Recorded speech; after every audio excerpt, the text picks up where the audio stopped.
का रजिस्ट्रेशन हुआ। ये जो मामला है सारा किट देने का नेशनल फूड सिक्योरिटी एक्ट में ये खाद्य विभाग को उस वक्त विधानसभा में तय किया गया था कि खाद्य विभाग ये सारा काम करेगा। फिर विभाग बदल दिया गया। अधिकारियों ने क्यों बदला, क्या कारण थे, और मेरा मानना है कि इलीगल तरीके से बदला गया। अधिकारियों को विधानसभा को विश्वास में लिए बगैर ये हो नहीं सकता, तो फिर भी उन्होंने बदल दिया। अब मैंने आज अखबारों में पढ़ा है कि वो लेट हो गई योजना सारी, और कॉन्फेड के एमडी को ईपीओ कर दिया गया। कॉन्फेड की कार्यप्रणाली के बारे में मैं क्या, पूरा राजस्थान, पूरा देश जानता है क्या हालात है, वो मुझे पता नहीं क्यों किया गया। इस सारे मामले में मैं जानकारी प्राप्त करूंगा, क्योंकि ये सारा मामला मेरे विभाग से क्यों लिया गया, क्या कारण थे, मेरे समझ में नहीं आया।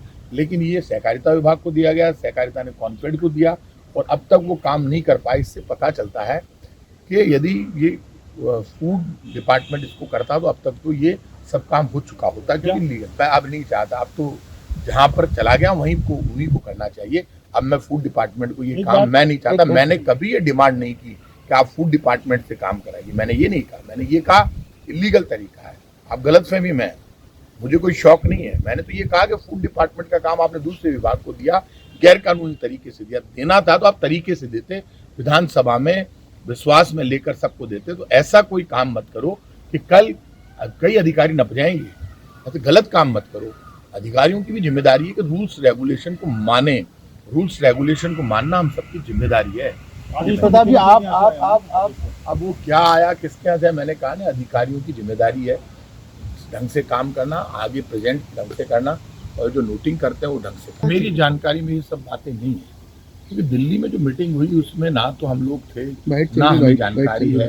अब आपको हम कोई झूठी बात कहें वो अच्छा नहीं लगता। जो पार्टी का नेतृत्व है, वेणुगोपाल जी ने बाहर आकर कहा कि सब चुनाव में मिलकर जाएंगे, चुनाव जीत कर आएंगे। तो एक बयान उनका आया, वो बयान उतना ही मुझे पता, उतना ही आपको किस सवाल कर रहे हैं। जब सब बात वेणुगोपाल जी ने कह दी कि सब मिलकर जाएंगे, संगठित होकर जाएंगे, और दोनों वहाँ खड़े थे, तो उसके बाद कुछ बचता नहीं मेरे बताने के। अब आपको कोई बात करनी है तो मुख्यमंत्री जी से पूछना चाहिए, सचिन पायलट। जब हमारा पार्टी नेतृत्व तो सामने आकर बोल रहा तो इसका मतलब सारे भेद खत्म हो गए।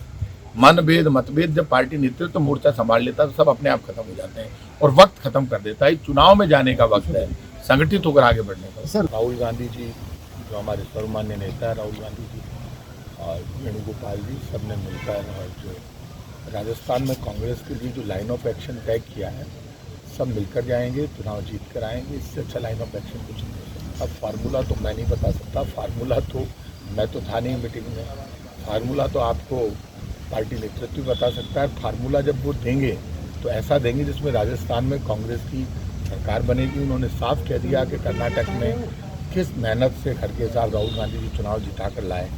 इस वक्त देश कांग्रेस की तरफ देख रहा है। आप जानते हैं महंगाई ने कमर तोड़ के रख दी पूरे देश की जनता की, हालत बहुत ख़राब है। 9 वर्ष का जश्न मना रही है भारतीय जनता पार्टी, और ये जवाब देने को तैयार नहीं है। तो उन्होंने चुनाव से पहले जो वादे किए थे, वादे पूरे क्यों नहीं किए?